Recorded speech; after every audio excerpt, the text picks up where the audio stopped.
അസ്സലാമു അലൈക്കും വറഹ്മത്തുള്ളാഹി. അൽഹംദുലില്ലാഹി വസ്സലാത്തു വസ്സലാമു അലാ റസൂലില്ലാഹി വഅലാ ആലിഹി വസ്വഹാബിഹി അജ്മഈൻ. നമ്മൾ വായിക്കേണ്ടത് സൂറത്തുൻ നിസാ, 4-ാമത്തെ സൂറത്ത്, 15-ാമത്തെ ആയത്ത്. 15. അപ്പോൾ നോക്കി.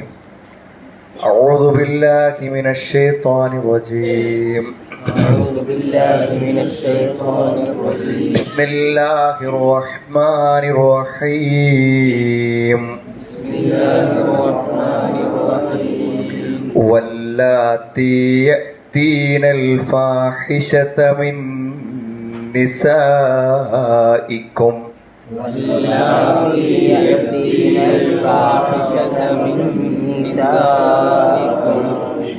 واللاتي يأتين الفاحشة من نسائكم فاستشهدوا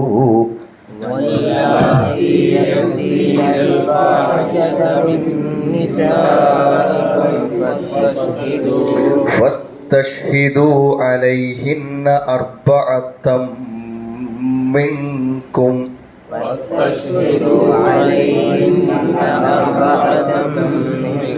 فإن شهدوا فأمسكوهن في البيوت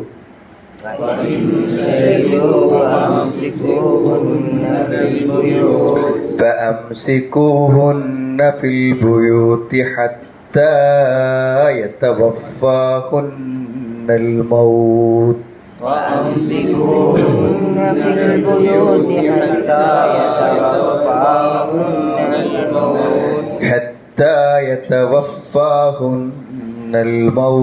أو يجعل الله لهن سبيلا.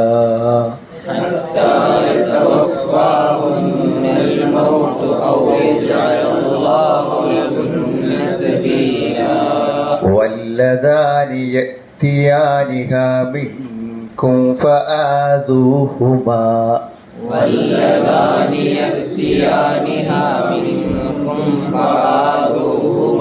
فإن تابا وأصلحا فأعرضوا عنهما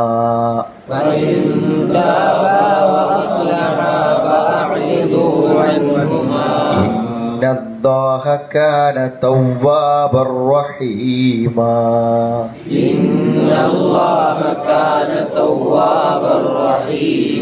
إنما التوبة على الله للذين يعملون السوء بجهالة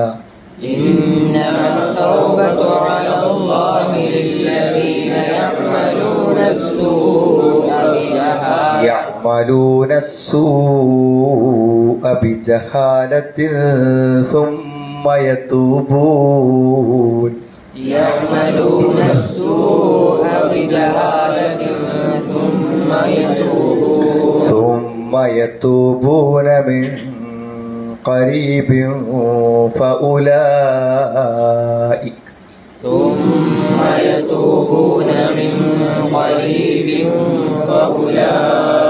فأولئك يتوب الله عليهم وكان الله عليما حكيما.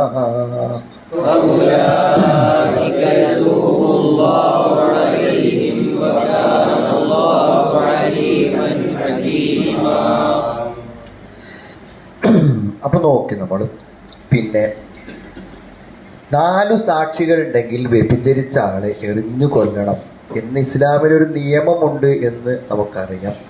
പക്ഷെ ഇന്ന് മൊത്തത്തിൽ അങ്ങനെ ശിക്ഷാ സമ്പ്രദായങ്ങൾ നടപ്പിലാക്കുന്നത് വളരെ അപൂർവമായിട്ടാണ്. എറിഞ്ഞു കൊല്ലുക എന്നുള്ളത് വളരെ അപൂർവമായി മാത്രമേ നടക്കുന്നുള്ളൂ. അപ്പോൾ നമ്മുടെ മനസ്സിൽ എപ്പോഴും ആ ശിക്ഷയുടെ കാഠിന്യത്തെക്കുറിച്ചും കാര്യങ്ങളെക്കുറിച്ചൊക്കെയാണ് നമ്മുടെ മനസ്സിൽ വരിക. പക്ഷെ അവിടെ വളരെ പ്രധാനമായി നമ്മൾ മനസ്സിലാക്കുന്ന ഒരു കാര്യം എന്ന് പറഞ്ഞാൽ, ഈ ശിക്ഷ, ഇങ്ങനെ ഒരാൾക്ക് ശിക്ഷ നടപ്പിലാക്കുക എന്നുള്ളത്, അങ്ങനെ ഒരാൾ ഒരു ശിക്ഷയ്ക്ക് വിധേയനാവുക എന്നുള്ളത് അപൂർവങ്ങളിൽ അപൂർവമാണ്.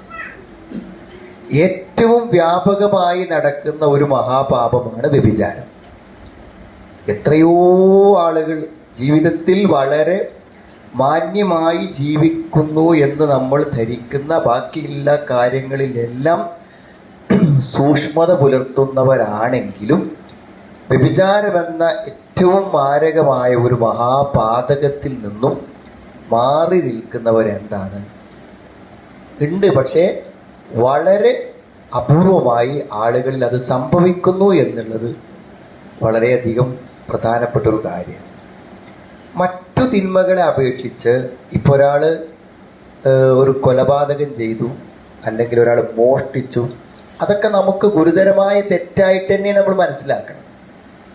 പക്ഷേ വ്യഭിചരിക്കുന്ന ഒരാളെ വളരെ മ്ലേച്ഛനായിട്ടാണ് കാണുന്നത് എന്നുള്ളതാണ് അതിന് തെറ്റിന് കാര്യം. അയാൾ വളരെയധികം ഒരു മോശപ്പെട്ട, വളരെ താഴ്ന്ന നിലവാരത്തിലുള്ള ഏറ്റവും നീച്ച പ്രവൃത്തി ചെയ്തവരായിട്ടാണ് കാണുന്നത്. അതുകൊണ്ടാണ് ഇവിടെ വ്യഭിചാരം എന്ന സിന എന്ന പദത്തിന് പകരം ഇവിടെ ഉപയോഗിച്ചത് ഫാഹിഷത്തുൻ എന്നുള്ള പദമാണ്. ഏറ്റവും മോശമായിട്ടുള്ള ഒരു നീച്ച പ്രവൃത്തി എന്ന് വേണമെങ്കിൽ നമുക്കതിന് അർത്ഥം പറയാൻ പറ്റും. ഇങ്ങനെ ഒരാൾ വ്യഭിചരിച്ചാൽ 4 സാക്ഷികൾ, പ്രത്യക്ഷമായി 4 സാക്ഷികൾ ഉണ്ടെങ്കിലേ അയാളെ എറിഞ്ഞു കൊല്ലാൻ പാടുള്ളൂ. ശരിക്കിപ്പോൾ ഒരു കാര്യം തെളിയാൻ ഒരാൾ പറഞ്ഞാൽ പോരെ, ഞാൻ നേർക്ക് നേരെ കണ്ടു പോട്ടെ, അയാൾ നുണ പറയേക്ക്. 2 ആൾ കണ്ടാൽ പോരെ, 3 ആൾ കണ്ടാൽ എത്രയെങ്കിലും ആയില്ലേ? എല്ലാ കാര്യത്തിലും 2 സാക്ഷി മതി. ഇവിടെ എന്ത് വേണം? 4 സാക്ഷി വേണം.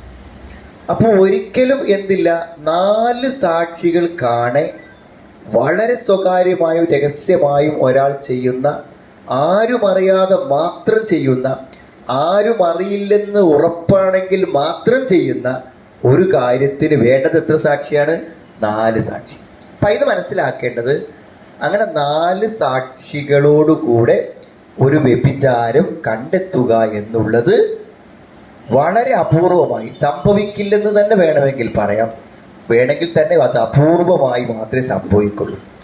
അപ്പോൾ എന്തുകൊണ്ടാണ് അവിടെ ഇത്രയും ഈ ശിക്ഷ നടപ്പിലാക്കപ്പെടാൻ പറ്റാത്ത ഒരു അപ്രായോഗികമായിട്ടുള്ള വ്യവസ്ഥ ഒരു പരിധിവരെ എന്തുകൊണ്ട് നിശ്ചയിച്ചു എന്ന് ചിന്തിക്കുമ്പോൾ അവിടെ ഒരു അഭിമാനത്തിൻ്റെ പ്രശ്നമുണ്ട്. ഒരു വ്യക്തിയുടെ പേരിൽ വ്യഭിചാരം പറയുന്നുവെങ്കിൽ അത് ഉള്ളതു തന്നെയായിരിക്കണം.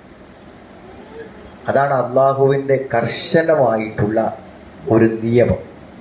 ഒരിക്കൽ പോലും ഊഹത്തിൻ്റെയോ അതല്ലെങ്കിൽ സംശയത്തിൻ്റെയോ അടിസ്ഥാനത്തിൽ ഒരാൾ വ്യഭിചരിച്ചു എന്ന് നമുക്ക് മറ്റൊരാളോട് പറയാൻ അവകാശമില്ല.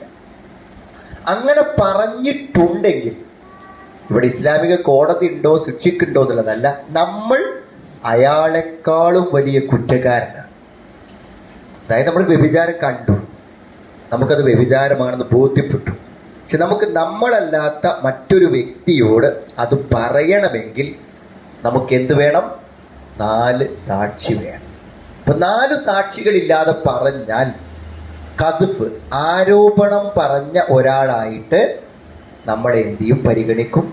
നമുക്കതിനുള്ള ശിക്ഷയ്ക്ക് ഇവിടെയും അർഹതപ്പെട്ടതാണ്, പരലോകത്തും നമ്മൾ അർഹത. എന്തുകൊണ്ട്? ഒരാളുടെ അഭിമാനത്തിൻ്റെ പ്രശ്നമാണ്.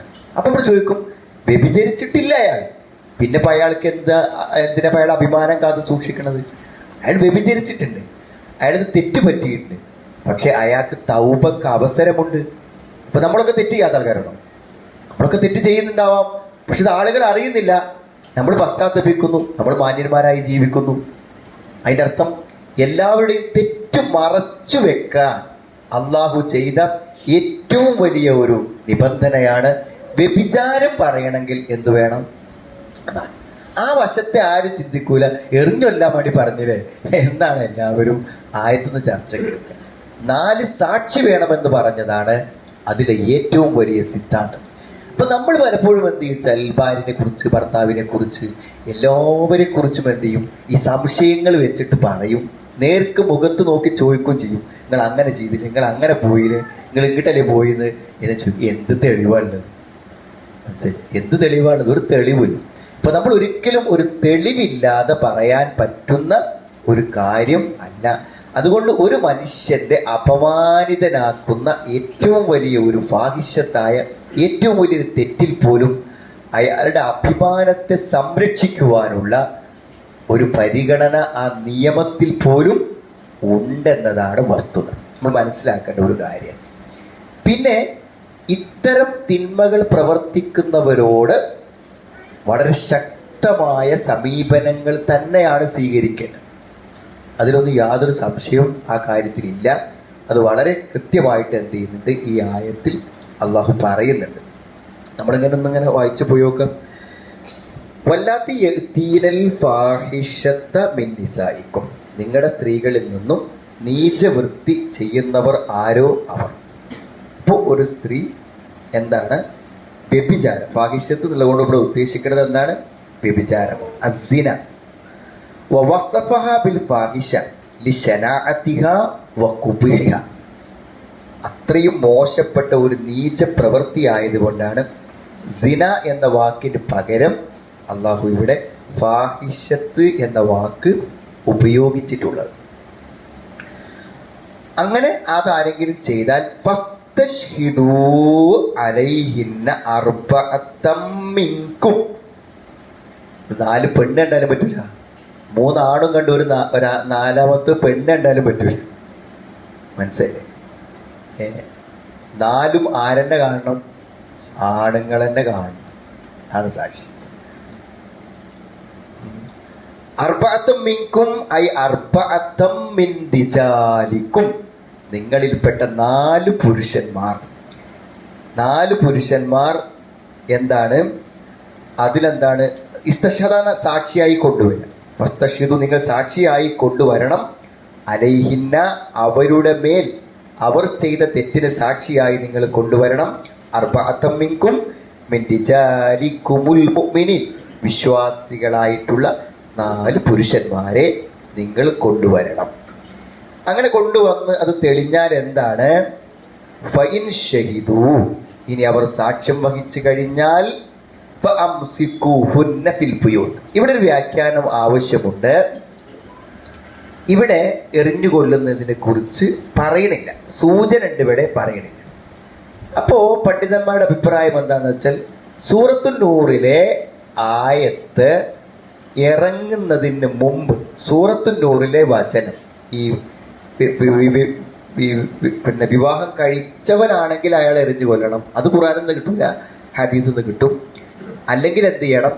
അവൻ അടിക്കണം എന്ന് പറയുന്ന ആ നിയമം ആയത്ത് ഇറങ്ങുന്നതിന് മുമ്പുള്ളതാണ് ഈ ആയത്ത്. അവിടെ ആ ആയത്ത് ഇറങ്ങിയതോടുകൂടി ഈ ആയത്തിൻ്റെ ആശയം എന്ത് ചെയ്തു? നസ്ഖ് ചെയ്യപ്പെട്ടു എന്നൊക്കെ അഭിപ്രായമുണ്ട്. പക്ഷെ എല്ലാ പണ്ഡിതന്മാരൊന്നും അംഗീകരിക്കുന്നില്ല. ഇത് ആദ്യ തവണകളിൽ ഉണ്ടായിരുന്ന ശിക്ഷാ സമ്പ്രദായമാണ്, പിന്നീട് അത് മാറ്റിവെച്ചു എന്നൊക്കെ പറയുന്നു. ചില ആൾക്കാർ പറഞ്ഞു ശിക്ഷ നടപ്പിലാക്കുന്നത് വരെ ചെയ്യേണ്ട സമീപനമാണ് ഇത് എന്നും ഈ ആയത്തിൽ തന്നെ ചിലപ്പോൾ നമുക്ക് മനസ്സിലാവും. ഇവൻ ഷഹിദൂ, ഇനി അവർ സാക്ഷ്യം വഹിച്ചാൽ ഫഅംസികൂഹുന്ന ഫിൽ ബുയൂത്ത്, അവരെ നിങ്ങൾ വീടുകളിൽ തടഞ്ഞു വെക്കണം. വീടുകളിൽ ഇഹ്ബിസൂഹുന്ന അനിൽ ഖുറൂജ്, ഈ പുറത്തു പോവാതെ തടഞ്ഞു വെക്കണം എന്ന് പറയുമ്പോൾ ആദ്യം പുറത്തു പോവാൻ സാഹചര്യങ്ങൾ കിട്ടിയത് കൊണ്ടാണ് അവർ വ്യഭിചാരത്തിലേക്ക് എത്തിയത്.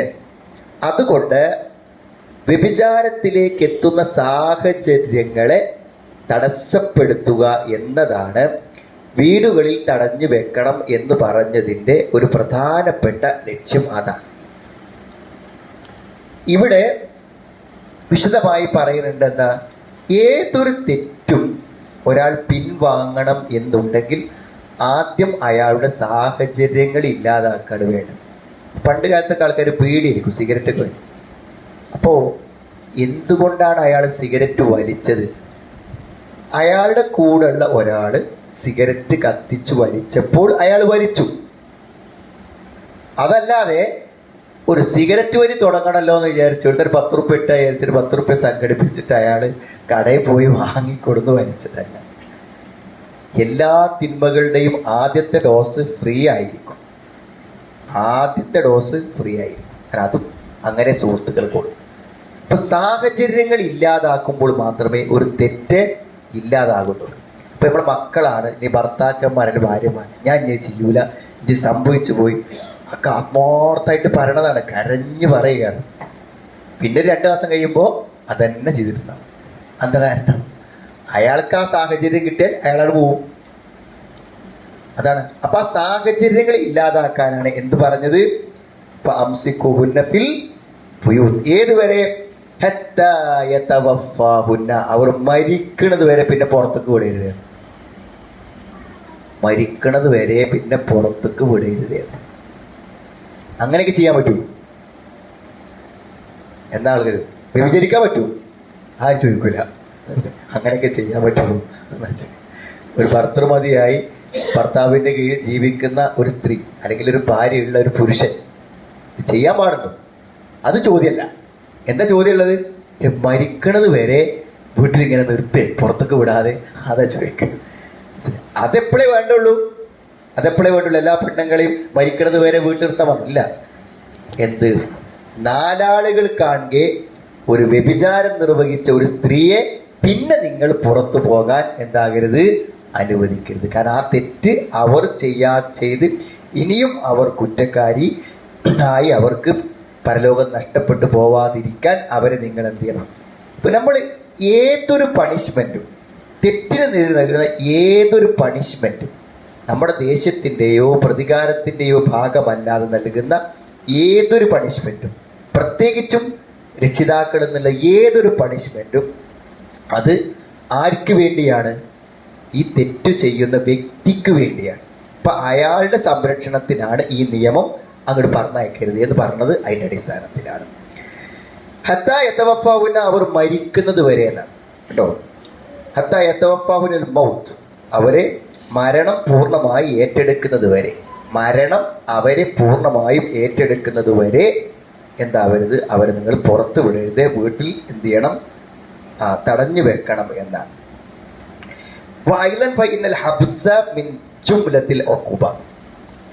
അവർക്ക് ആ സാഹചര്യം ഇല്ലാതാക്കുന്നതോടൊപ്പം വീട്ടിൽ നിർത്തുക എന്ന് പറയുന്നത് എന്തും കൂടെ ഉപകാരപ്പെടും. അവർക്കൊരു ശിക്ഷയും കൂടെ ആയിട്ടാണ് അങ്ങനെ ചെയ്യണം. പുറത്തു പോവാതിരിക്കുക എന്നുള്ളത് അവർക്കൊരു പണിഷ്മെന്റ് കൂടെയാണ്. ഔ യജ്അലല്ലാഹു ലഹുന്ന സബീല, അവിടെയാണ് ഈ സൂചന ഉള്ളത്. ഔ യജ്അലല്ലാഹു, അല്ലെങ്കിൽ അള്ളാഹു അവർക്കൊരു മാർഗം ഉണ്ടാക്കി കൊടുക്കുന്നത് വരെ. എന്താണ് ആ മാർഗം? ഒന്ന് തൊരീഖന ഗൈറൽ ഹബ്സ്, ഈ തടഞ്ഞു വെക്കലല്ലാത്ത, വീട്ടിൽ തടഞ്ഞു വെക്കലല്ലാത്ത വേറെന്തെങ്കിലും വിധി അവരുടെ കാര്യത്തിൽ വന്നാൽ കുഴപ്പമില്ല. അതിൽപ്പെട്ടതാണ് എന്ത്? എറിഞ്ഞു കൊല്ലുക എന്നൊക്കെ പറഞ്ഞത് അതിൽപ്പെട്ടതാണ്. അപ്പം അങ്ങനെ വല്ല നിയമവും നടപ്പിലാക്കുകയാണെങ്കിൽ കുഴപ്പമില്ല. അതല്ലെങ്കിൽ അവർ തിരഞ്ഞെടുക്കണമെന്ന്. ഇപ്പോൾ നാസിർ സയ്യിദ് റഹ്മത്തുള്ളാഹി പറഞ്ഞത് വഹാദിഹിലായ ലൈസത്ത് മൻസൂഖ, ഈ ആയത്ത് മൻസൂഖത്തല്ല. ഈ ആയത്തിൻ്റെ വിധി ഇപ്പോഴും ഇതന്നെയാണ് സ്വീകരിക്കേണ്ടത് എന്നാണ്. ഇത് ഇപ്പോൾ എറിഞ്ഞൊല്ല തല വെട്ടുക എന്നുള്ളതൊക്കെ ഇസ്ലാമിക സർക്കാരുകൾക്ക് മാത്രം പറ്റുന്ന കാര്യമാണ്. ഇതിന് സർക്കാരൊന്നും വേണ്ട. എന്താണ്? വീട്ടിൽ തടഞ്ഞു വെക്കുക എന്നുള്ളത് അവർക്ക് സാധിക്കും. ഇപ്പം നമ്മൾ ഒരു തെറ്റ് ചെയ്യുക, ഇപ്പോൾ നമ്മുടെ കുട്ടികളോട് പറയാണ്, ഫോൺ വേണമെന്ന്, ഫോൺ തരാം, വാങ്ങിത്തരാം. പക്ഷെ ഒരു കണ്ടീഷൻ, ഫോൺ എപ്പോഴെങ്കിലും നീ മിസ്യൂസ് ചെയ്യുന്നത് കണ്ടാൽ അന്നത്തോടു കൂടെ ആ ഫോണ് അനക്കുണ്ടാവില്ല. നീ അനക്ക് സ്വന്തം നിലക്കൊരു ഫോൺ വാങ്ങാനുള്ള അനുവാദവും ഞാൻ തരൂല എന്ന് പറഞ്ഞിട്ട് വാങ്ങിക്കൊടുക്കുക. അപ്പം നമുക്ക് എന്താ? എന്തെങ്കിലും കണ്ടാ വാങ്ങാം. അപ്പം ഫോൺ കൊടുക്കാത്തത് എന്തുകൊണ്ടാ? അത് മിസ്യൂസ് ചെയ്തത് കൊണ്ട്, അതാണ്. പക്ഷെ പലപ്പോഴും നമ്മളെന്താ വെച്ചാൽ വാങ്ങിയൊക്കെ കൊടുത്ത് എന്തെങ്കിലുമൊക്കെ തങ്ങേണ്ടാവും, അപ്പോൾ വാങ്ങി തെറ്റ് ചെയ്യുന്നു എന്നതാണ് ഫോണ് വാങ്ങിയേക്കാൻ കാരണം. അപ്പം ഏതൊരു തെറ്റാണോ ചെയ്യുന്നത് ആ തെറ്റിൻ്റെ കാരണത്തെ തടസ്സപ്പെടുത്തുക എന്നുള്ളത് നമുക്ക് മാന്യമായി ചെയ്യാവുന്ന ഒരു കാര്യമാണ്, യാതൊരു സംശയവുമില്ല. ഇപ്പോൾ കുട്ടികളൊക്കെ കോളേജിൽ പോയി പ്രേമം ഉണ്ടാക്കിയാലോ വാപ്പാര് എനിക്ക് പഠിക്കണ്ട, ഇനി പഠിക്കണ്ട, ഇനി പഠിക്കും വേണ്ട, ഡിഗ്രി വേണ്ട, ഒന്നും വേണ്ട, ഇനി പഠിക്കുന്നോ? അതിന് ആയാണ് അല്ലേ? ഒരു പെൺകുട്ടിനെ പഠിപ്പിച്ചില്ലല്ലോ എന്ന് പറയാൻ പറ്റില്ല. പഠിപ്പിച്ചു, പക്ഷെ അത് മര്യാദക്ക് ആകാത്തത് കൊണ്ട് എന്ത് ചെയ്തു? ആ സാഹചര്യത്തെ ഇല്ലാതാക്കി. അതിന് നമുക്ക് എന്തുണ്ട്? അവകാശമുണ്ട്. അത് നമ്മൾ ആദ്യം ഒന്ന് പറഞ്ഞിട്ടുണ്ടെങ്കിൽ ഏറ്റവും നല്ലതാണ്. ആദ്യം തന്നെ ഒന്ന് പറഞ്ഞാൽ ഇതുവരെ എന്നൊന്ന് പറഞ്ഞാൽ നന്നാണ്. മറ്റൊരു വഴി കണ്ടെത്തുന്നവരാണ്. ഈ വഴി എന്ന് പറയുന്നതിൽ എന്തായിരിക്കും? ഇതൊക്കെ പെടും എന്നാണ് പറയുന്നത് കേട്ടോ. അപ്പൊ അതാണ് ഇത്. ഇസ്ലാമിന്റെ ആദ്യ കാലഘട്ടങ്ങളിലായിരുന്നു ഇത് എന്ന് പറയുന്നുണ്ട്. പിന്നെ അതിനുശേഷം എന്ത് ചെയ്തു, ഇതും കൂടെ വന്നു. ഈ പിന്നെ വിവാഹം കഴിച്ച ആളാണെങ്കിൽ അയാളെ റജ്മ് ചെയ്യണം, എറിഞ്ഞു കൊല്ലണം, അല്ലാത്ത ആളുകളെ അടിക്കണം എന്നുള്ള നിയമം പിന്നീട് വന്നു. അപ്പൊ ആ നിയമവും ഇതിനോടെ ചേർന്നു എന്ന് മാത്രമേ ഉള്ളൂ. ഈ നിയമം അതോടുകൂടെ ഇല്ലാതായി എന്ന് പറയാൻ പറ്റൂല. ഇനി അടുത്തായിട്ട് നോക്കി, വല്ലദാനി യഅ്തിയാനിഹിമ മിൻകും ഫആദുഹുമ. ഇനി പറയണ്ട വല്ലദാനി, ഇനി രണ്ടുപേർ, യഅ്തിയാനിഹിമ, അവർ രണ്ടുപേരും എന്ത് ചെയ്തു, കൊണ്ടുവന്നു. അപ്പൊ നിങ്ങളിൽ നിന്നും രണ്ടുപേർ, ആരോ ആവട്ടെ, അവർ രണ്ടുപേരും കൊണ്ടുവന്നാൽ എന്ന് പറഞ്ഞാൽ ഈ പറഞ്ഞ ഫാഹിഷത്ത്, വ്യഭിചാരം ചെയ്താൽ. അപ്പൊ ഇവിടെ ആരെക്കുറിച്ചാണ് പറയണത്? അപ്പൊ ഇവിടെ ശരിക്കും ഇവിടെ പുല്ലിംഗമായി മുദക്കറായി പറഞ്ഞതുകൊണ്ട് ഇത് ഉദ്ദേശിക്കുന്നത് രണ്ടാണുങ്ങളാണെന്ന് ചില ആൾക്കാർ പറഞ്ഞു. അതായത് പിന്നെ ഹോമോസെക്സ് ആയിട്ടുള്ള രണ്ടാളുകൾ, എത്തിയാനിക വല്ലദാനി എത്തിയാനിക. അപ്പോൾ ഈ രണ്ട് ആളുകൾ എന്ത് ചെയ്യാണ്, കൊണ്ടുവരികയാണെങ്കിൽ, അപ്പൊ അവിടെ ഒന്ന് പറഞ്ഞു വല്ലദാനി എന്ന് പറയുമ്പോൾ ഈ രണ്ടാളുകൾ എന്ന് പറയുന്നത് പുരുഷന്മാരായ രണ്ടാളുകൾ തമ്മിൽ വ്യഭിചരിച്ചാൽ. പക്ഷെ അതിൻ്റെ ഒന്നും ആവശ്യമില്ല. ആ രണ്ട് വ്യക്തികൾ ആരായിരുന്നാലും അവരെന്താണ്, ഈ വ്യഭിചാരം എന്നുള്ളത് എത്തിയാനിഹ എന്ന് പറഞ്ഞാൽ ഹ എന്നുള്ളത് ഫാഹിഷത്താണ് കേട്ടോ. അതാണ് അവിടെ ഹ എന്നുള്ളത് ഫാഹിഷത്ത് അറിയുമ്പോൾ ഒന്നാണ്. അവരത് ആ ഫാഹിഷത്ത് അവർ രണ്ടുപേരും കൊണ്ടുവരികയാണെങ്കിൽ മിൻകും. അപ്പൊ മിൻകും എന്ന് പറയുമ്പോൾ മിന റിജാലി വന്നിസായി, നിങ്ങളിൽപ്പെട്ട ആണുങ്ങളെന്നാവട്ടെ പെണ്ണുങ്ങളെന്നാവട്ടെ കൊണ്ടുവരികയാണെങ്കിൽ അവര് രണ്ടാളെയും നിങ്ങൾ എന്ത് ചെയ്യണം, സ്വൈരം കെടുത്തിക്കൊള്ളുവീൻ, അല്ലെങ്കിൽ ബുദ്ധിമുട്ടിച്ചു കൊള്ളുവീൻ, ഉപദ്രവിച്ചു കൊള്ളുവീൻ. അപ്പൊ അവർക്ക് എന്ത് ചെയ്യാം, ഇത് ചെയ്ത് ഇതിൻ്റെ പേരിൽ ഒരു സ്വസ്ഥത കൊടുക്കാതിരിക്കുക എന്നുള്ളതാണ്. അത് നമ്മുടെ വാക്കുകൊണ്ടാകാം, ആക്ഷേപം, അതിന് മടങ്ങാൻ വേണ്ടിയുള്ള അടി, ഇങ്ങനെ എന്ത് കാര്യങ്ങളാണെങ്കിലും അത്തരത്തിലുള്ള അവർക്ക് ബുദ്ധിമുട്ടുണ്ടാക്കുന്ന കാര്യങ്ങൾ നിങ്ങൾ എന്ത് ചെയ്യണം, ചെയ്യണം. അതെന്തിനാണ്? അവരെ ബുദ്ധിമുട്ടിക്കാൻ വേണ്ടിയിട്ടല്ല. ഈ പെട്ട തന്നെയാണ് സ്ത്രീകൾ എന്ത് ചെയ്യണം, വീട്ടിൽ തടഞ്ഞു വെക്കണം എന്ന് പറഞ്ഞതാണ്. പക്ഷെ അത് അതിനുശേഷം പറഞ്ഞു ഫഇൻ താബ, അത് ഏതുവരെ മാത്രമേ അത് പറ്റുള്ളൂ, അവർ രണ്ടുപേരും പശ്ചാത്തപിക്കുന്നത് വരെ. ഫഇൻ താബ, അവർ രണ്ടുപേരും പശ്ചാത്തപിക്കുക. താബ എന്ന് പറഞ്ഞാൽ റജഅ അനിദ്ദംബി, തെറ്റിൽ നിന്നും അവർ രണ്ടുപേരും എന്ത് ചെയ്യുക, മടങ്ങുന്നത് വരെ. അല്ലദീ ഫഅല വനദമ അലൈഹി, അവർ ചെയ്ത കാര്യത്തിൽ ഖേദിച്ച് പശ്ചാത്തപിച്ച് മടങ്ങുന്നത് പോലെ. വഅസമ അല അല്ല യഊദ, അവർ രണ്ടുപേരും മടങ്ങുകയില്ല എന്ന് ഉറപ്പിച്ച് പറയുന്നത് വരെ നിങ്ങൾ അവരെ ബുദ്ധിമുട്ടിക്കുക. അതൊരു ശിക്ഷ എന്നുള്ള നിലക്ക്. അത് കഴിഞ്ഞാൽ അവരെ നിങ്ങൾ വിഷമിപ്പിക്കാൻ പാടില്ല. ഈ തൗബക്ക് രണ്ട് ഘട്ടമുണ്ട്.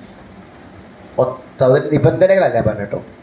ഒന്ന്, തൗബ എന്ന് പറയണത് അള്ളാഹു നമുക്ക് തൗബ ചെയ്യാനുള്ള ഒരു തൗഫീഖ് തരണം.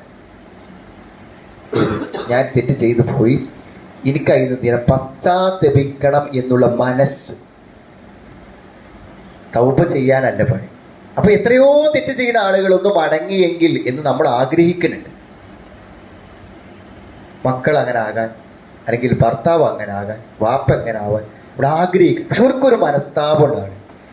എന്തെന്നെ സംഭവിച്ചാലും എന്താണ്, അവർക്കൊരു മനസ്താപവും ഉണ്ടാവുന്നില്ല. അതൊരു തൗഫീഖാണ്. ആര് കൊടുക്കണ്ടേ?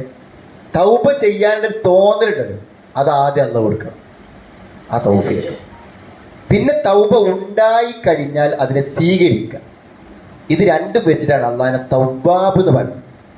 തവ്വാബ് എന്ന് പറഞ്ഞാൽ അത്യധികമായി പശ്ചാത്തപിക്കുന്നവെന്നാണ് വാക്കിൻ്റെ അർത്ഥം. പക്ഷെ അള്ളാഹിനെ പറ്റി പറയുമ്പോൾ എന്താണ്, അത്യധികമായി പശ്ചാത്താപം സ്വീകരിക്കുന്നവെന്നാണ് അതിൻ്റെ അർത്ഥം.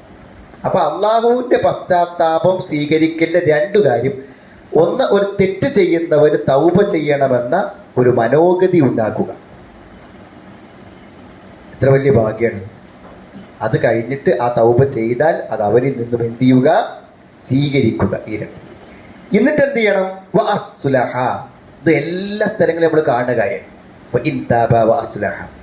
അസ്ലഹ എന്ന് പറഞ്ഞാൽ എന്താണ്, അവർ രണ്ടുപേരും നന്നാകുക എന്ന് പറഞ്ഞാൽ അതിൽ ഏറ്റവും പ്രധാനം, നമ്മൾ തൗബ ചെയ്ത് കഴിഞ്ഞാൽ ആ തൗബ ചെയ്തിട്ടുണ്ട് എന്ന് ബോധ്യപ്പെടാവുന്ന പ്രവർത്തനങ്ങൾ നമ്മുടെ ഭാഗത്തുനിന്ന് വേണം. അപ്പോൾ ഇതുവരെ വീട്ടിൽ നിന്ന് എവിടെയൊക്കെ നിസ്കരിക്കുന്ന പരിപാടി നിസ്കരിക്കും, 5 നേരം വീട്ടിൽ നിന്നൊക്കെ നിസ്കരിക്കുള്ളൂ. പക്ഷെ തെറ്റ് പറ്റി, തൗബ ചെയ്തു, അതിന് ശേഷം ഒറ്റ വക്തും പള്ളിയിൽ നിന്നല്ലാതെ നിസ്കരിക്കൂല. അതൊരു മാറ്റാണ്. അതാണ് അസ്ലഹ എന്ന് പറഞ്ഞത്. നാം ഒരു പശ്ചാത്തപിച്ചവനാണെന്ന് ബോധ്യപ്പെടാവുന്ന പ്രവർത്തനങ്ങൾ അവൻ്റെ ഭാഗത്തുനിന്നും എന്ത് ചെയ്യണം? ഉണ്ടാവണം. അൽ അമലുദ്ദാൽ അലാ സിദ്ഖി തൗബ, അവൻ്റെ തൗബയുടെ സത്യസന്ധതയെ അറിയിക്കുന്ന പ്രവർത്തനങ്ങൾ അവരിന്നുണ്ടാകണം. അങ്ങനെ ഉണ്ടായാൽ ഫാരിദു അൻഹുമ, അവർ രണ്ടാളെയും വിട്ടേക്കാം കേട്ടോ. അവർ രണ്ടുപേരെയും ഉപദ്രവിക്കാനൊന്നും പോകരുത്. അവർ തൗബ ചെയ്ത് മടങ്ങിയ ആളുകളാണ്. അതുകൊണ്ട് അവരെന്ത് ചെയ്യേണ്ടതില്ല, ബുദ്ധിമുട്ടിക്കേണ്ട കാര്യമില്ല. ഇന്നല്ലാഹ കാന തൗവാബൻ റഹീമ, തീർച്ചയായും അള്ളാഹു അങ്ങേയറ്റം കസീറു തൗബ അലൽ മുദ്നിബീനൽ ഖത്തായി, തെറ്റ് ചെയ്യുന്ന ആളുകൾക്ക് അങ്ങേയറ്റം വിട്ടുവീഴ്ച ചെയ്യുന്നവനാണ് അള്ളാഹു. ഒരു വളരെ സ്വകാര്യമായ നിഷ്കളങ്കമായ ഒരു പ്രവർത്തനം മതി ഒരു മനുഷ്യൻ ഒരു പക്ഷേ സ്വർഗാവകാശിയാകാൻ. എന്തൊക്കെ തെറ്റുകളുണ്ടെങ്കിലും അത്രമാത്രം അള്ളാഹു വിട്ടുവീഴ്ച ചെയ്യുന്ന, ജനങ്ങൾക്ക് ഉപദ്രവമുള്ള വഴിയിലെ ഒരു കൊമ്പ് മുറിച്ചതിൻ്റെ പേരിൽ എന്തായി അവിടെ സ്വർഗത്തിൽ പോയി പറഞ്ഞാൽ, അപ്പോൾ അത്രമാത്രം അള്ളാഹു നമുക്ക് വിട്ടുവീഴ്ച തരും. അള്ളാഹു ഹലീമാണ്. നമ്മൾ ചെയ്യുന്ന കാര്യങ്ങൾ അള്ളാഹു എന്ത് ചെയ്യും? ക്ഷമിച്ചു തരും. അതുകൊണ്ട് എന്താണ്, അള്ളാഹു അങ്ങേയറ്റം അത് വഫഖഹും ലിത്തൗബത്ത്, തൗബക്ക് വേണ്ടി അള്ളാഹു അവർക്ക് തൗഫീക്ക് നൽകി. വഖബിലഹ മിൻഹും, അത് അവരിന്ന് സ്വീകരിക്കുകയും ചെയ്തു. വസമഹഹും അലാ മാ സദറ മിൻഹും, അവരിന്നുണ്ടായ കാര്യങ്ങൾ അള്ളാഹു എന്ത് ചെയ്തു? വിട്ടുവീഴ്ച നൽകുകയും ചെയ്തു എന്നാണ്. പിന്നെ ഞാൻ നേരത്തെ പറഞ്ഞ കാര്യം നോക്ക് നിങ്ങൾ. ഇനി ഇത്തരം ആളുകളിൽ നിന്ന് ഇതുണ്ടാകുമ്പോൾ 4 സാക്ഷികൾ ഉണ്ടായാൽ മാത്രമേ അത് ചെയ്യാൻ പറ്റുള്ളൂ. അർബഅത റിജാലി മുഅ്മിനീൻ, അത് എത്രമാത്രം വലിയ ഒരു നിബന്ധനയാണ് എന്നാണ്. ആ നിബന്ധന എന്താണെന്ന് വിചാരിച്ചാൽ വളരെ അപൂർവമായി മാത്രം ഉണ്ടാകുന്നൊരു നിബന്ധനയാണ്. ഇവിടെ പറയുന്നു 4 സ്ത്രീകൾ ഉണ്ടായാൽ പറ്റൂല, എന്നാൽ കുറച്ച് സ്ത്രീകളും കുറച്ച് പുരുഷന്മാരായാൽ പറ്റുമോ? അതൊന്നും പറ്റൂല. 4 പുരുഷന്മാരായാൽ മാത്രമേ പറ്റുള്ളൂ. അത്രയും വ്യക്തമായി പറയണം, എങ്കിലേ പറ്റുള്ളൂ എന്ന് പറഞ്ഞത് അവിടെ അഭിമാനത്തിൻ്റെ സംരക്ഷണത്തിന് വേണ്ടിയാണ് അങ്ങനെ ചെയ്തിട്ടുള്ളത് എന്നിവിടെ പറഞ്ഞു. അപ്പോൾ തൗബ ചെയ്ത് മടങ്ങി അന്ന് നമ്മളെ തെറ്റുകളെ മറച്ചു വെച്ചിട്ടുണ്ടെങ്കിൽ അത് പുറത്തു വരുന്നതിന് മുമ്പ് നമ്മളൊക്കെ എന്ത് ചെയ്യുക? ആത്മാർത്ഥമായി അള്ളാഹുവിലേക്ക് പശ്ചാത്തപിച്ച് മടങ്ങുക എന്നുള്ളതാണ് ചെയ്യേണ്ട കാര്യം എന്നതാണ് ഇതിന്ന് ലഭിക്കുന്ന പ്രധാനപ്പെട്ട കാര്യം. ഇന്നമ തൗബത്തു അലല്ലാഹി ലില്ലദീന യഅമലൂന സൂഅ ബിജഹാലത്തിൻ തുമ്മ യതൂബൂന മിൻ ഖരീബ്. ഇനി തൗബയെക്കുറിച്ച് പറയാണ്. ഇന്നമ തൗബ, നിശ്ചയമായും പശ്ചാത്താപം സ്വീകരിക്കുവാൻ അള്ളാഹുവിന് ബാധ്യതയുള്ളത്. ഇന്നമ തൗബ അലല്ലാഹി, അള്ളാഹുവിൻ്റെ മേൽ. ആരുടെ തൗബയാണ് അള്ളാഹു സ്വീകരിക്കാൻ? ലില്ലദീന യഅമലൂന സൂഅ, ലില്ലദീന തെറ്റായ പ്രവർത്തനങ്ങൾ പ്രവർത്തിക്കുന്ന ആളുകൾ, ബിജഹാലത്തിൻ, നമ്മൾ വളരെയധികം ശ്രദ്ധിച്ച് പഠിക്കേണ്ട ഒരു വാക്കാണ് അവിടെ ബിജഹാലത്തിൻ. അപ്പോൾ ബിജഹാലത്തിൻ എന്ന് പറയുമ്പോൾ നമ്മളൊക്കെ എന്താ ആദ്യം വിചാരിക്കുക? അറിയാതെ തെറ്റ് ചെയ്തവൻ. മോഷ്ടിച്ച ഏതെങ്കിലും ഒരു വ്യക്തി അത് തെറ്റല്ല എന്ന് വിചാരിച്ച് ചെയ്തിട്ടുണ്ടാവും. സാധ്യത ഇത് തെറ്റാന്ന് അറിഞ്ഞ് ചെയ്തല്ലേ എന്ന്. വ്യഭിചരിച്ച ഒരാൾ അത് തെറ്റാന്ന് അറിയെങ്കിൽ ഞാൻ ചെയ്യൂലായിരുന്നു എന്ന് ആരെങ്കിലും പറയും. അപ്പോൾ പിന്നെ എന്താണ് ജഹാലത്ത് എന്ന് പറഞ്ഞാൽ? ആ വാക്കിൻ്റെ അർത്ഥം എന്താണ്? ജഹാലത്ത് എന്നതുകൊണ്ട് അവിടെ ഉദ്ദേശിക്കുന്നത് എന്താ വെച്ചാൽ ജഹാലത്തും മിൻഹുബി ആക്കിബത്തിക, ഒരർത്ഥം അതാണ്. എന്ന് പറഞ്ഞാൽ ഇത്രമാത്രം ദുരന്തങ്ങൾ ഉണ്ടാകുന്ന ഒരു തെറ്റാണോ ഞാൻ ചെയ്തത്? ഇതിന് ഇത്ര വലിയ പ്രശ്നമുണ്ടോ? അത് മിക്കവാറും തെറ്റ് ചെയ്യുന്നവർക്ക് അറിയില്ല. ഇത് തെറ്റ് ചെയ്യുന്നവന് അതിൻ്റെ ഭവിഷ്യത്തുകൾ അനുഭവത്തിൽ വരുമ്പോൾ മാത്രമാണ് ഇതിത്രമാത്രം പ്രത്യാഘാതം ഉണ്ടാക്കുന്നതാന്ന് എനിക്കറിയില്ലായിരുന്നു. അതുകൊണ്ട് ആ പ്രത്യാഘാതങ്ങൾ അറിയുമായിരുന്നെങ്കിൽ അയാൾ എന്താകുമായിരുന്നില്ല? ആ തെറ്റ് ചെയ്യുമായിരുന്നു. അപ്പൊ പ്രത്യാഘാതങ്ങൾ അറിയാതെ തെറ്റ് ചെയ്ത് അതിൻ്റെ ദുരന്തങ്ങൾ വരുമ്പോൾ മനസ്സിലായി തൗബ ചെയ്യുന്ന ആളുകൾ എന്നതാണ് ഒരാശയം. അതിൻ്റെ അള്ളാഹുവിന് എത്ര ശിക്ഷ ഉണ്ടെന്നൊക്കെ അറിയാത്തത്. അതേപോലെ തന്നെ മറ്റൊന്ന്, നമ്മൾ തെറ്റ് ചെയ്യാണ്. അപ്പം ആ തെറ്റിൻ്റെ വികാരത്തിലും തെറ്റിൻ്റെ താല്പര്യത്തിലും എന്ത് ചെയ്തു, തൽക്കാലം നമ്മൾ എന്ത് മറന്നു, ഇതൊക്കെ അള്ള കാണുന്നുണ്ടല്ലോ, രേഖപ്പെടുത്തുന്നുണ്ടല്ലോ, ഇതൊക്കെ റെക്കോർഡ് ആക്കുമല്ലോ എന്നത് ആ ഒരു സന്ദർഭത്തിൽ നമ്മൾ ഇന്നും എന്ത് ചെയ്തു, ആ ഒരു സാഹചര്യത്തിൽ നമ്മൾ വിട്ടുപോയി. അതുമാകാം ഒരു പക്ഷേ. കാരണം സത്യത്തിൽ അള്ള കാണും, ഇതിന് ഇത്രയും ഗുരുതരമായ പ്രത്യാഘാതങ്ങളുണ്ട് എന്നൊക്കെ അവൻ ആ സമയത്ത് ഓർമ്മ വരികയാണെങ്കിൽ എന്താണ്, ആ തക്കവൻ്റെ ബോധം കൊണ്ട് ചിലപ്പോൾ ആ തെറ്റിൻ്റെ പകുതി തന്നെ ചിലപ്പോൾ അവസാനിപ്പിച്ച് പോരും. അപ്പോൾ അതാണ് മറ്റൊരു അർത്ഥം. അതുകൊണ്ട് അള്ളാഹുവിൻ്റെ മുറാക്കബത്തുണ്ട് എന്നതിനെക്കുറിച്ചല്ലാത്ത ഒരു കാര്യം. മറ്റൊന്ന് എന്താണ്, അവൻ്റെ ഈമാൻ, അവൻ്റെ വിശ്വാസത്തിൽ എന്ത് ചെയ്യാം, കുറവ് വരും. ഈമാനോട് കൂടെ അവർക്ക് തെറ്റ് ചെയ്യാൻ പറ്റില്ല. അപ്പം ഈമാൻ സമ്പൂർണ്ണമാവാനുള്ള, അതായത് നമ്മളൊക്കെ ഇപ്പോൾ ഒരു മാറ്റമുണ്ടാകുന്നത് നമ്മളെ ഈമാൻ ശരിയാകുമ്പോഴല്ലേ. മാറ്റമുണ്ടാകാൻ മാത്രമുള്ളൊരു ഈമാൻ അവൻ്റെത് അപര്യാപ്തമായിരുന്നു. ശരിക്കുള്ളൊരു വിശ്വാസം, ബോധ്യതയൊന്നും ജീവിതത്തിൽ ദീനിനെ കുറിച്ച് അവന് വന്നിട്ടില്ല. അത് ജഹാലത്ത്. ഇപ്പം ചില കാര്യം എൻ്റെ ജഹാലത്തിൻ്റെ കാലത്ത് ചെയ്താണ് ഞാൻ അതൊക്കെ എന്ന് പറഞ്ഞാൽ അതുകൊണ്ട് ഉദ്ദേശിക്കുന്നത് എന്താണ്, എനിക്കിതിനെക്കുറിച്ച് വലിയൊരു അന്തമില്ലാത്ത കാലത്ത് ചെയ്തതാണ് എന്നാണ് പറയുന്നത്. അപ്പം അതാണ് മറ്റൊരർത്ഥം. ജഹാലത്തിൻ്റെ മറ്റൊരാശയം അതാണ്. അതായത് നമ്മുടെ ഈമാൻ പരിപൂർണമാവാത്ത ഒരു കാര്യം. അതുകൊണ്ട് നമ്മൾ ഈ പറഞ്ഞ 3 പരിഗണന വെച്ച് നോക്കുമ്പോൾ തെറ്റ് ചെയ്യുന്നവരെല്ലാം ആരാണ്? എല്ലാ തെറ്റുകാരും ആരാണ്? ജഹാലത്തുള്ളവരാണ്. എല്ലാ തെറ്റ് ചെയ്യുന്നവരും ആരാണ്? ജഹാലത്തുള്ളവരാണ് എന്നാണ് ഇതിൽ നിന്ന് നമുക്ക് എന്ത് ചെയ്യുക, ലഭിക്കാം. അപ്പോൾ ചില ആൾക്കാർ തൗബ ചെയ്യാതെ ഇതെന്തായാലും എനിക്കെന്തായാലും ഇതിന് ശിക്ഷ കിട്ടും എന്ന് നടക്കുന്നത് ഈ വാക്കിൻ്റെ അർത്ഥം മനസ്സിലാകാഞ്ഞിട്ടാണ്. കാരണം ഞാൻ അങ്ങനെ ജഹാലത്ത് ചെയ്തതൊന്നല്ല, എനിക്കത് തെറ്റാന്നൊക്കെ അറിയായിരുന്നു എന്ന് പറയുന്ന ആൾക്കാരുണ്ട്. തെറ്റാണോ ഇല്ലേ എന്ന് അറിയുമോ എന്നുള്ളതല്ല അതുകൊണ്ട് ഉദ്ദേശിക്കപ്പെടുന്ന കാര്യം എന്നാണ് അവിടെ അർത്ഥം കൊണ്ട് മനസ്സിലാക്കേണ്ട കാര്യം. അപ്പോൾ ഏത് തെറ്റ് സംഭവിച്ചാലും അള്ളാഹുവിലേക്ക് ആത്മാർത്ഥമായി പശ്ചാത്തപിക്കാൻ ഇതൊന്നും പൗലായിക്ക് എത്തൂബുല്ലാഹു സുമ്മ എത്തൂബൂന മിൻ കരീം. പിന്നെ പെട്ടെന്ന് തൗബ ചെയ്യും. അത് തൗബ ചെയ്യൽ വേഗത്തിലാകണം. അതെ, അതുകൊണ്ടാണ് എന്ത് പേർഗണത്തിൻ്റെ ഹാലിലെത്തുമ്പോൾ തൗബ ചെയ്തിട്ട് കാര്യമില്ല. അവിടെയാണ് ഫിറവ് മുങ്ങിച്ചാവുമ്പോൾ അള്ളാഹിനെ വിളിച്ചപ്പോൾ ആമത്ത് പിറപ്പി മൂസ, അതിന് മുന്നേ ആമത്ത് പിറപ്പി മൂസ എന്ന് പറഞ്ഞൊക്കെ അത് കഴിച്ചിലാക്കിയിട്ട് ആ സമയത്ത് പറഞ്ഞ ഫിറോവിനെ കഴിച്ചിലാക്കിയില്ല. അതെന്തോടെ വെച്ചാൽ ആ സമയത്ത് പറഞ്ഞിട്ടൊരു കാര്യം ഇല്ല. ഇപ്പോൾ ഉലായി കെയ്ത്തുബുല്ലാഹു അലൈക്കും, അള്ളാഹുയുടെ തൗബ സ്വീകരിക്കും. വകാന അല്ലാഹു അലീമൻ ഹക്കീമ, അള്ളാഹു സർവജ്ഞനും അഗാധജ്ഞനുമാകുന്നു. അപ്പോൾ തൗബ തെറ്റ് സംഭവിച്ചാൽ പെട്ടെന്ന് തന്നെ തൗബ ചെയ്യുക. അങ്ങനെയാണെങ്കിൽ അള്ളാഹു എന്ത് ചെയ്യും, ആ തൗബയെ സ്വീകരിക്കും എന്നാണ് പറയുന്നത്. കുറേ ആയത്തുകൾ ആ വിഷയ സംബന്ധമായിട്ടുണ്ട്. ഇപ്പോൾ സഭയിലാണെന്ന് തോന്നുന്നത് പറയാം, ഓതി വെക്കാം. അഊദു ബില്ലാഹി മിനശ് ശൈത്വാനിർ റജീം. ബിസ്മില്ലാഹിർ റഹ്മാനിർ റഹീം. വല്ലാത്തി യഅ്തീനൽ ഫാഹിശത മിൻ നിസാഇകും ഫസ്തശ്ഹിദൂ.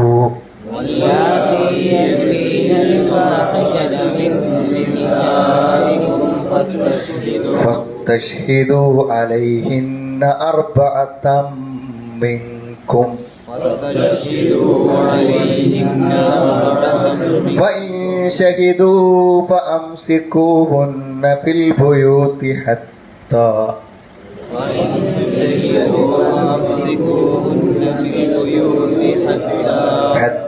يتوفاهن الموت أو يجعل الله لهن سبيلا.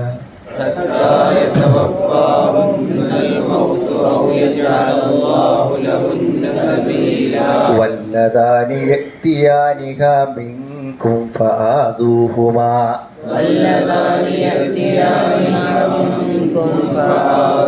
فإن تابا وأصلحا فأعرضوا عنهما.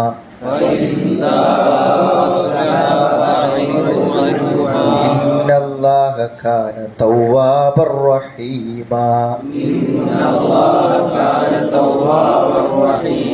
إنما التوبة على الله للذين يعملون السوء بجهالة.